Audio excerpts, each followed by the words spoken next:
Sip Rais, Sip Sudeep, Sip Sagairaj, Sip Lakshmi, and the rest of you, I can't see you, but welcome to another evening session of Ask Air. I say sip because for those of you who are not familiar, we greet you with sip because you are not Sudeep. You are Sip Sudeep. You are the supreme immortal power in Sudeep. Sudeep is just a cavity in which the power of the supreme, the immortal power exists. The immortal power comes and goes. The immortal power arrives at conception when we are conceived and we think that it's our birthday when we were born, which is a big lie. SIP arrives 9 months before, 280 days, 40 weeks. And my dear friends, you are that divine power. Unfortunately, we have been programmed, we have been taught, we have been conditioned to believe in lies. And therefore, we live and die in the myth. We don't realize the truth. So when I greet you with the prefix of SIP, if I say SIP Preeti, it means you are the supreme immortal power that manifests as Preeti. And this is the reality. It is the truth. And this is even mentioned by the Upanishads, by the Vedas, even by the Bible. The Bible says the kingdom of God is within. And the Upanishads and the Vedas, they say, Tat Tvam Asi, thou art that. Neti, neti. Not this, not this.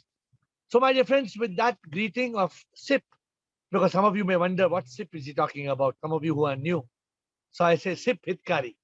It is not Mr. Hitkari. It is not Sardar Hitkari. It is SIP Hitkari because you are the supreme immortal power that is manifesting as Hitkari. So today the question that has been projected as I welcome SIP Bridget, who has just joined the call. The question that's on our screen, how do I know the difference? How do I know the difference between the mind and the intellect when making a decision? Right? The question, how do I know the difference between the mind and the intellect? How do I know whether when I'm making a decision, is it my mind or is it my intellect? Is there a way to know? What do you say? What do you think, my dear friends? My dear SIP, all of you who are my dear SIP, how do you realize whether it is your mind working or your intellect? How do you know? Anybody would like to try? Hi, Shvam here. Yes, Bridget, SIP in Bridget, tell me. I'm thinking it's mind when it's bad thing and conscience when it's good thing. But the mind will make you think it is the mind. Mind is the intellect or mind bring us in the bad direction and make us the bad thing. How do you know? How do you know it is the mind? Count the difference. It's more spontaneous when it's mind. No, but Bridget, the mind will cheat you. The mind will make you do a wrong thing and it will tell you it is doing the right thing. The mind will take you in the wrong direction and it will cheat you. How do you know that it is the mind and it is not the intellect? How do you differentiate between the two? I don't know. So that is a very important thing because see, let me tell you, my dear friends, we often hear of people, Ru Mataji, I don't see Ru Mataji is here. What did she say? The other day she said that we must be careful not to go by our heart. We must go by our head. This is our respectful Ru Mataji and she came and said this. But how do we know? Because it is very delicate. Because what happens is the mind makes us believe it is king, it is important, it is everything, it is our best friend, it is telling us what is right. and actually it is a thief. Actually, it is doing exactly the wrong things. But how do we differentiate? That's a very important aspect of enlightenment. Can I try, sir? Yes, Komal? When we have to take a decision, if we are taking it in through ego or anger, that means the mind is guiding us. But if we sit calm and think over it and then decide to do something, then it is the intellect. So you have got a very important point. So the moment you are calm, then you know that it is not the mind, because the mind is not calm. For example, if I ask you, I'm asking you, Komal, what is the difference between a lake and an ocean? What is the difference? If you see a picture, or you are in front of a water body, it's a lake or an ocean. How do you know the difference? The lake is very calm. And the ocean? It just flows quietly, but the ocean, it has the waves coming around. Correct. Now you got the answer, right? Just like you make out the difference, Yes. the ocean has got waves. Nobody needs to tell you this is an ocean. You can see the waves. Correct. And you can say it's an ocean. But if it's a water, Yes. if it's a still, it's completely still, then either it's the backwaters of an ocean or a lake or a still. It's definitely not an ocean because there are no waves. So when the Right. mind, when you're calm, there are no thoughts. There are no thoughts. Then the intellect is able to discriminate a thought which is there in the mind. It will pick the thought and it will tell black and white, wrong and right. And Right. otherwise, when we are driven by our mind, we don't realize it, but we are doing the wrong things. Because the mind is controlled by whom? Anybody would try the mind is controlled by what? Ego. Ego, yes. One is the ego. What else? Anger. Samita, what is the mind controlled by? Apart from Sir, ego? senses, sir. Good. Tushar, right? Yeah, sir. So correct, you're right. The mind is the concern triggered by the senses. So you see something. Now you see something and you want it. Now it's not yours. It's not yours. You're not supposed to want it. You're not supposed to steal it. Why does the man steal? Because his eye sees something. The eye wants it. You want to steal it.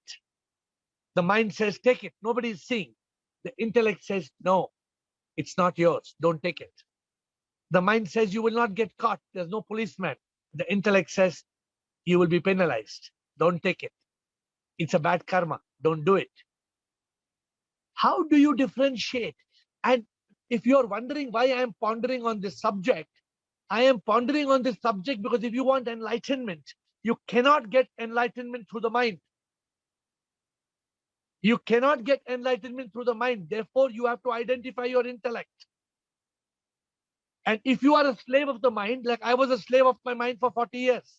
I was a slave of my mind for 40 years. My mind was a rascal. My mind would make me do all the wrong things. But I did all the wrong things. I'm telling you, I admit the fact. I did all the wrong things for 40 years. But then I realized one day that I was a slave of the mind and I gave up the mind. And along with giving up the mind, I gave up the sensual desires and I gave up the wrong things and I was transformed.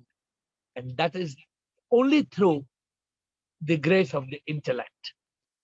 Anybody would like to ask other questions? I think there are not many of you who are intrigued by mind and intellect. So we will let's go get into Ask Air.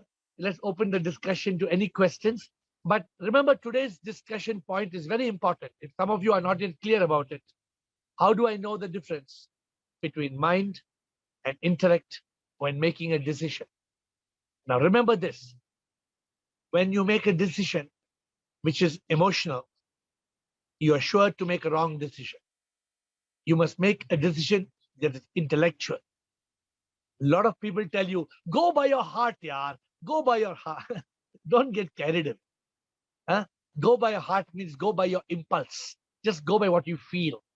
No, it's not just about what you feel. Of course, sometimes there's an intuition which may be right, but you must get that endorsed by your intellect. You must not bypass your intellect, because your intellect is the power of discrimination. It is the power to tell you what you're doing is right or wrong. Sometimes somebody wants to give up a job. Oh, I want to quit. I want to quit. I want to quit. I want to quit. Why you want to quit? I just feel like quitting. I don't like it. I feel like quitting. Sometimes you want to give up a marriage. Oh, this marriage is not good. I want a divorce. I want a divorce. Hang on. So, there was I have told the story about this divorce. Have I told you the story of the lady, the Christian lady who wanted a divorce? Girish, have I told this story? The Christian lady, she went to the priest, and she told the priest, Father, Father, I want a divorce, Father. So the father, he said, okay, we will get you a divorce, but tell me what is the problem. So does your husband not earn money? So she said, no, Father, he earns a lot of money. I have a lot of money, no problem. He said, okay, does he drink too much? No, Father, he doesn't drink at all, Father, he doesn't drink.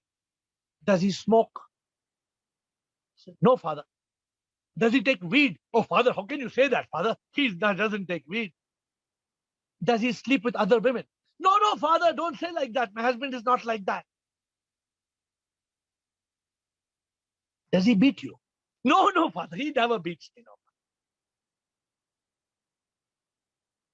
Father thought a lot. Father thought a lot. Then he leaned, because he didn't want anybody to hear. He leaned forward into the ear of the woman and he asked, is he a homosexual? She said, Father, how dare you say that? How dare you say that? Then the father said, lady, your husband earns money. He doesn't smoke. He doesn't drink. He doesn't take weed. He doesn't beat you. He doesn't do anything wrong. Then why the hell do you want a divorce? What is the problem? You better get to your feet before another 100 lonely women chase your husband and take away your husband from you. Because before you, so what was happening to this lady, what I'm saying is, she was not going by her intellect. She was just going by her mind. And we cannot go by the mind. So this is an interesting story I heard from Dr. Robert Schuller from the Crystal Cathedral, California, about 25 years ago. Over to you, Administrator, question answers. Karan Singh, Karan Singh, your question should be loud and clear, please. Yes, sir. Hello. Actually, my question is how to kill the mind forever, permanently. How to kill the mind forever? Yes, sir. Permanently. You need to take a gun and shoot yourself, because as long as you are alive, the mind will be alive. Yes, Your mind will only cease to exist when you die. So the mind is part of our subtle existence. Just like okay, sir. we have got a body, and you cannot say how to kill my brain, or how to kill my heart, or how to kill my kidneys, or how to kill my lungs. No, as long as you're alive, the brain, the heart, the kidneys, the lungs will all work. The moment you die, Okay, nothing will work. So when you are alive, the man, buddhi, smriti, ahankar. Man, buddhi, smriti, ahankar, which means mind, intellect, memory, ego will be alive. It is a subtle part of our existence. Karan, the moment we die, this will die. So you don't have to kill your mind. Please, here's the answer to your question. You don't have to kill the mind. You have to transcend the mind. You have to go beyond the mind. You have to control the mind. You have to command the mind. You have to use your intellect to control your rascal thoughts. You should not let your thoughts control you. You should control your thoughts. Okay, sir. Okay, sir. Thank you. Nishu Mathur. Yes, Nishu Mathur. Is it a typed question, or you're going to ask Nishu by audio? Is the conscience a part of the intellect as well? Okay, Nishu's question is the conscience a part of the intellect as well? The conscience is not part of the intellect, but the intellect is activated by your consciousness. It is in that state of consciousness, in that state of what the Buddhists called mindfulness, in your state of thoughtlessness, in your state of samadhi, chaturya, of sat, chit, anand, whatever, there are many, many terms, right?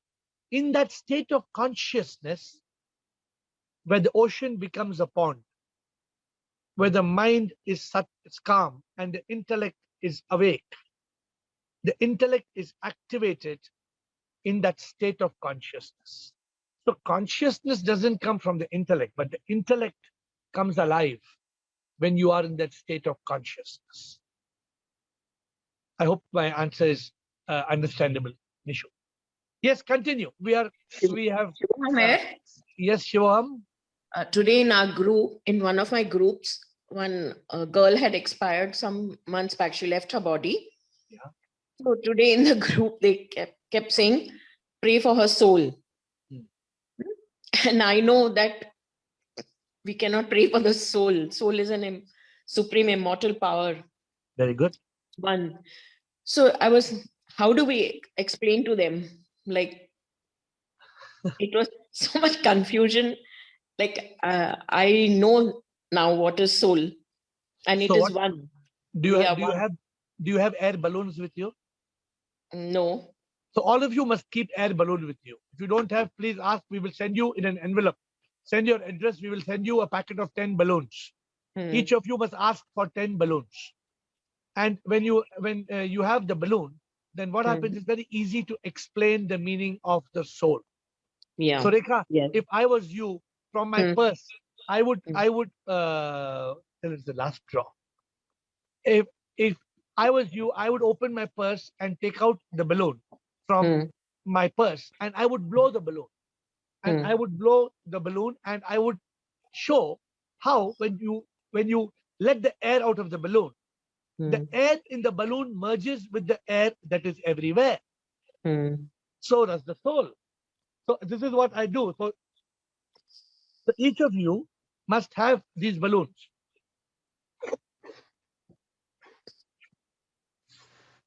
See this balloon? I hope you can see the balloon. And the Yes. message in the balloon is very clear. The message in the balloon says the air inside this balloon will merge with the air that is everywhere. If I leave air of this balloon,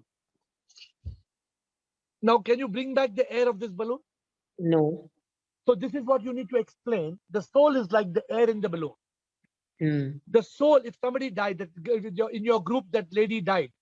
But if the soul was in the body, you would not burn the body.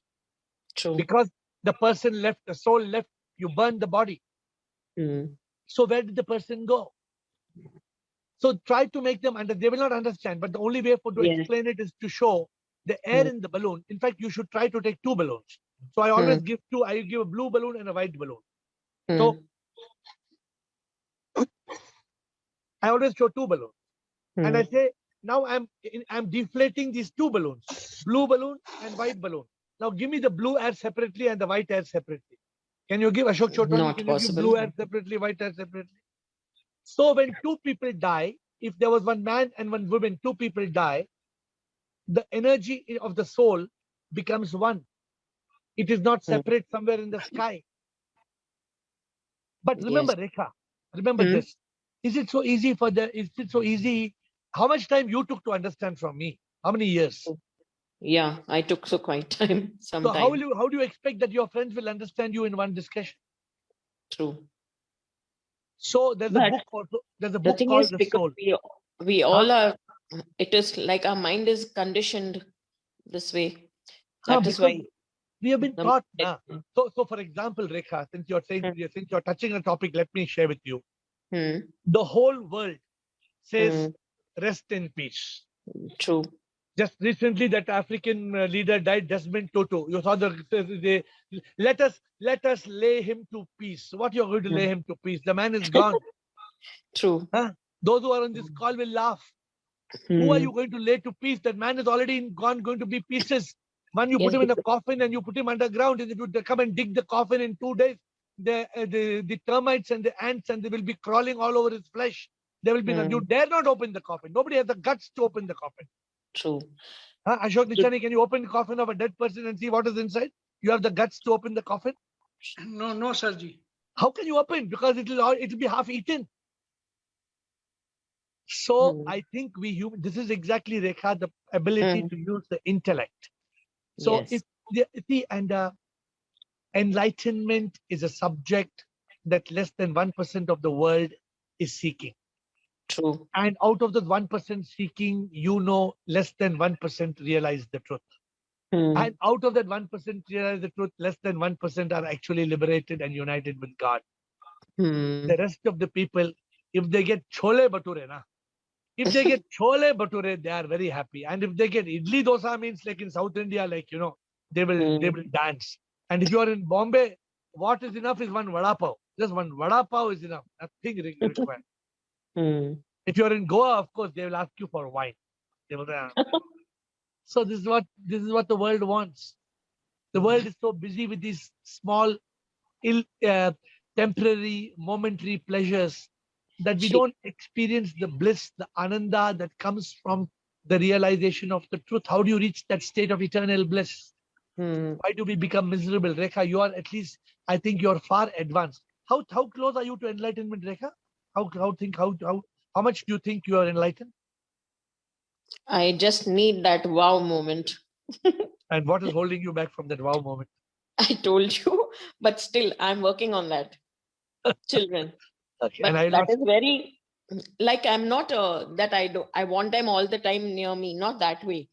Like I'm concerned about their health, but that these I are should these, just these, surrender. these are your young children, right? Who are between 35 and 40 years of age. Rekha is very bothered about her young children who are now just about 35 to 40. See, the problem is this. First, we are careful of our children who are 2 to 3 months and 6 months because they feel who'll feed them, who'll take care of them. Then we are attached to our children because they are 4 to 8 years and they need our help. Then we are attached to them because they are 10 to 13, 14 because they're not yet teenagers. But we never, if you are going to be attached, you'll never be detached. True. This Friday, we are talking of a very beautiful book we have started writing. It's called The 10 Commandments of Detached Attachment. It's a new book I've started writing, and you are the first group I share it with you. So we will be talking of the 10 Commandments, the 10 Commandments of Detached Attachment. Next question, That's please. good. Thank Gautam, you. bolo Gautam. Shubham Ram. Shubham, bolo Rekha. Shubham here, it's Rekha here. Bolo. आपने कल मेरे को example दिया था सोने का कि अंगूठी और सोने का कुछ एग्जांपल दिया था वेव एंड द ओशन. हाँ. तो मुझे ये समझ में आया कि सोना जो मतलब अंगूठी जो है वो मैं हूँ और सोना जो है वो सिप है. करेक्ट. तो अंगूठी को अब रेखा को निकाल देंगे तो सिर्फ बचेगा क्या? सिप ही बचेगा. रेखा को निकालेंगे नहीं. अगर सिप को निकालेंगे तो रेखा नहीं बचेगा. हाँ वो है. हाँ. सिप को निकालेंगे तो रेखा नहीं बचेंगे. वही होगा ना. सोने को निकालेंगे तो अंगूठी नहीं बचेगी. हाँ, correct. So what is your question? Wave को अगर पानी को अगर निकालेंगे तो वेव नहीं रहेगी. Correct. So your understanding is perfect. So what is your question now? हाँ, my question is now if I am the sip, Yeah. then मतलब then if I am the sip, then who created this Maya? Who created Maya? Maya is there. Maya is part of SIP. Maya is part of the projection. What is Maya? You know what is the meaning of Maya? Maya is something that hides the truth and projects the myths. What is Maya? The ring is Maya.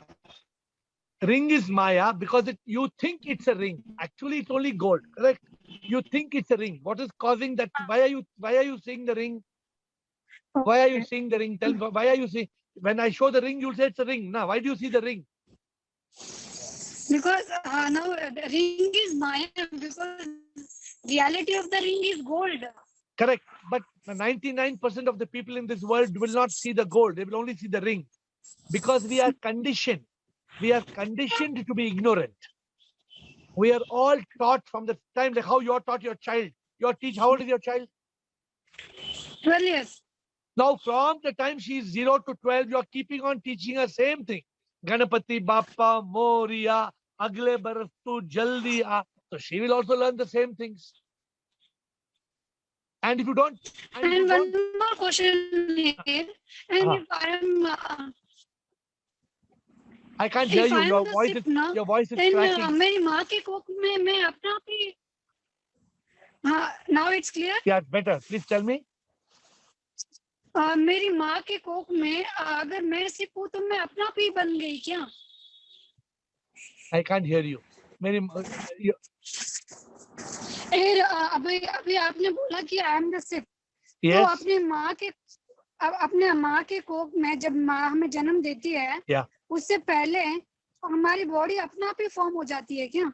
Arey body, how does the body form? You know how the body forms, right? If you go, you open Google and you say the forming of the embryo. The body forms in the stomach, in the womb, right? Did you do anything? हाँ. You did not That's do what I anything. didn't. So the body Do forms on its own. हाँ. The body forms due to SIP. लेकिन वो अपना मतलब हाथ. हाँ. No, your voice is not clear. We can't hear you. So you listen. You can hear me, right? So the body, the first cell is conceived with your karma. The first cell is your born, and then the body is formed on its own. The body is created by the divine magic, and we don't realize. You know, one body ultimately has 30 trillion cells. The body forms due to SIP. Yes, obviously we will say, not because of Infosys or Wipro or Tata. Gautam's network is not good. Okay, not a problem. I hope you got the answer. But the body is formed not by the mother who thinks she gave birth to the child. See, unfortunately, every mother tells the child, you know, I gave you, I created you, I give you life. What do you give, man? Why should the mother think like that? Listen to Khalil Gibran. Khalil Gibran wrote a poetry. It's called The Prophet. Please read Prophet. Khalil Gibran has a beautiful poetry. He says, tells the ladies, the child did not come from you. The child came through you. If a woman only understands that the child comes through me, not from me, the woman will be detached. And she will realize the child is the child of God, the child of SIP. The child is nothing but supreme immortal power. Each child carries its own karma. Each child is independent. Thank you. I think we have lost Rekha because of bad network. Anurag. Question from Anurag. Pranam, Guruji. Pranam. Pranam. Are I you able cannot to speak hear louder, me? please. Yeah, I just want to ask you that in deep sleep, we are not identified with the body and mind. Yeah. So in deep sleep, do we experience the self? Do you experience the self? No. Yes. Because what you're talking about is the third state of consciousness. The first state is called the waker. The second state is called the dreamer. The third state is called the sleeper. Correct? In the Upanishads, it's called Jagrat, Swapna, and Sushupti. Jagrat, Swapna, and Sushupti. These are the three states of consciousness. When do you experience the self? I'm here. When you only experience the self when you reach the fourth state of consciousness called Chaturya. When you reach the state called Samadhi. Only when you reach that state of Sat Chit Anand Chaturyam Samadhi, that is the state of consciousness. Anurag, are you getting my point, Anurag? Yes, I'm getting. So you in that state, okay, I'm going to give you a small story. Have I told you, Anurag, have I told you the story of the station master? Have I told you? No. Please listen. Can you hear me carefully? You can hear Yes, me I can clearly? hear. Yes, yes. So Anurag, there was a station master in Chennai. Though the station master in Chennai used to be in the railway station. You know the job of the station master, right? Yes. So he was asking the spiritual master about this, how the states of consciousness. So the guru was a very comedian. So the guru asked him, what is the train that comes in the morning? He said the train that comes in the morning is called the City Express. Then he said, what is the train that comes in the afternoon? He said the train that comes in the afternoon is called the Shatabdi. He said, what is the train that comes in the night? He said the train in the night is called Madras Mail. It's called Madras Mail. So he asked the station master, what are you? Are you the City Express? Are you the Shatabdi? Or are you the Madras Mail? The station master got irritated. He said, what nonsense are you talking? I am not the City Express. I am not Shatabdi. I am not the Madras Mail. I am the one who flags. I give the flag to these three trains. The City Express comes, I give green flag, red flag. When Shatabdi comes, I give green flag, red flag. When the mail comes, I am the station master. I am not the three trains. Then the Guru explains to the station master, you are not the body that experiences Jagrat or awakened state. You are not the mind that experiences the dreams. You are not the sleeper who experiences sound sleep. You are the one who experiences these three states. You are Turyam. You are Chaturyam. You are the fourth state of consciousness that experiences these three states. Like you are the station master that experiences the three trains that are coming and going. Did you understand the example, Anurag? Yes. Thank you, Guruji. Thank you. So, Rekha, you finished your question? You came back trying to say something? Yeah, actually, the network was lost. आपने मेरी ये समझ में आया कि the body is formed due to the power. Yes. Unless you think your doctor is doing something, or maybe your grandmother, or maybe Bhagwan in the skies. Who is doing it? No, your mic is off.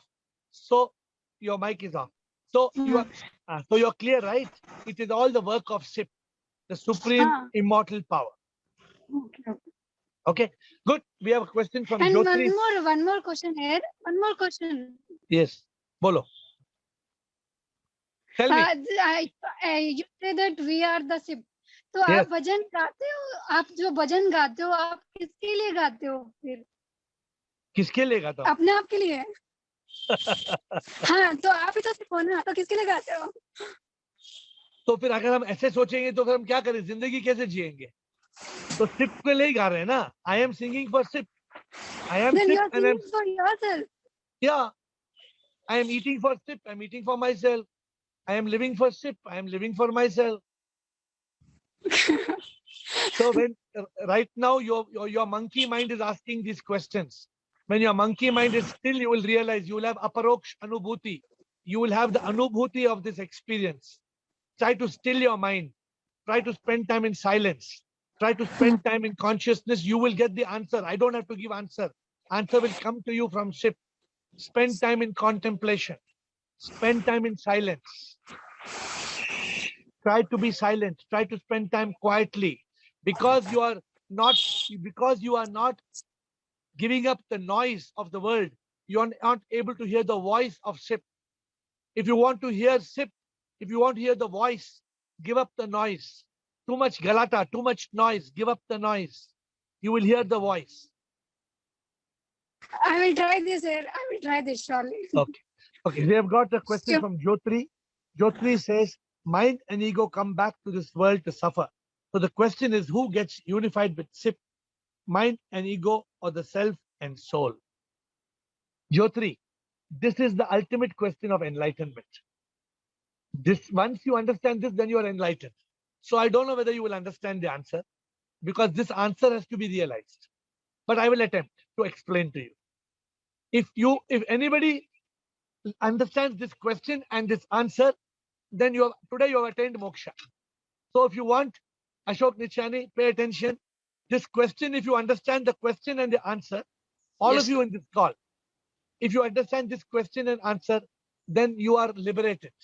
Then you have attained that state of liberation, unification, moksha, nirvana. But let me try to explain the question and answer slowly. I have 3 minutes. Let me try. Mind and ego come back to this world to suffer, right? The question is, who gets unified with Sip? Who gets liberated? Mind and ego, or the self and the soul? It is the most trickiest question in the world.